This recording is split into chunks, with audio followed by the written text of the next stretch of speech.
Si tu veux réellement tomber enceinte en ce début d'année 2026, regarde cette vidéo jusqu'à la fin. Si tu es une femme et que tu as déjà eu à essayer beaucoup de produits, que ce soit les tisanes, des produits pharmaceutiques, c'est-à-dire quand tu entends parler d'un produit, ou bien il y a certaines personnes qui ont utilisé certains produits et que ça a marché pour eux, quand tu prends ce produit, ça ne marche toujours pas.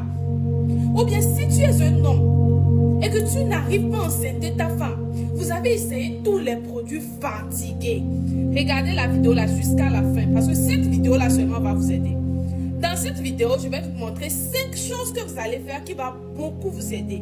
Alors, le numéro 1 qui est le plus important pour moi et que beaucoup de personnes négligent, c'est la prière. Tu ne peux pas être en désir de maternité et négliger la prière, ma chérie.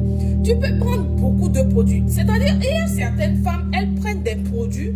Quand toi, tu prends le produit là, ça ne marche pas. Pourtant, tu n'as rien comme souci.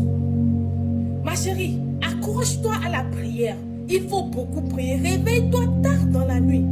Demande ce que tu veux à Dieu. Le numéro 2, ma chérie, tu dois connaître comment calculer ton cycle menstruel.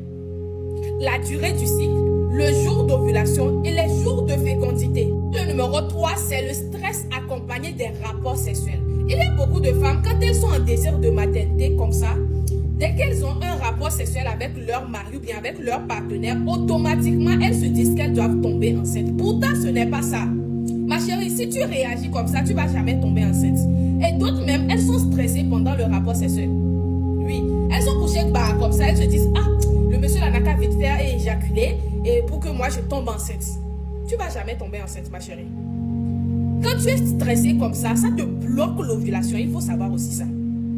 Pour le numéro 4, il faut également revoir ton alimentation. Oui, trop de sucre. Quand tu es en désir de maternité, ma chérie, il y a certains thés là, tu dois plus prendre. C'est toi, tu es en désir de maternité, mais tu te réveilles tout le temps en prenant des thés ventre plat. Tu veux concevoir comment? Trop de sel, surtout le café. Quand tu es en désir de maternité, ma chérie, arrête tout ça là. Si tu le fais, s'il te plaît, arrête. Et pour terminer, le numéro 5, c'est l'utilisation des compléments alimentaires. C'est très important aussi. Ma chérie, tu ne peux pas être en désir de maternité. Ça fait déjà des années ou bien des mois que tu veux concevoir. Même un seul complément alimentaire, tu n'as pas encore. Même si tu es un homme et qu'on te dit que tu as la qualité ou bien la quantité de ton sperme n'est pas bon, s'il te plaît. Ce complément alimentaire est la meilleure. J'ai des témoignages pour ça. J'ai des témoignages pour ça, ma chérie. Fais tout ce que je t'ai dit et il faut te booster avec ce complément. Toi-même, tu vas revenir avec un test de grossesse positif. Si tu crois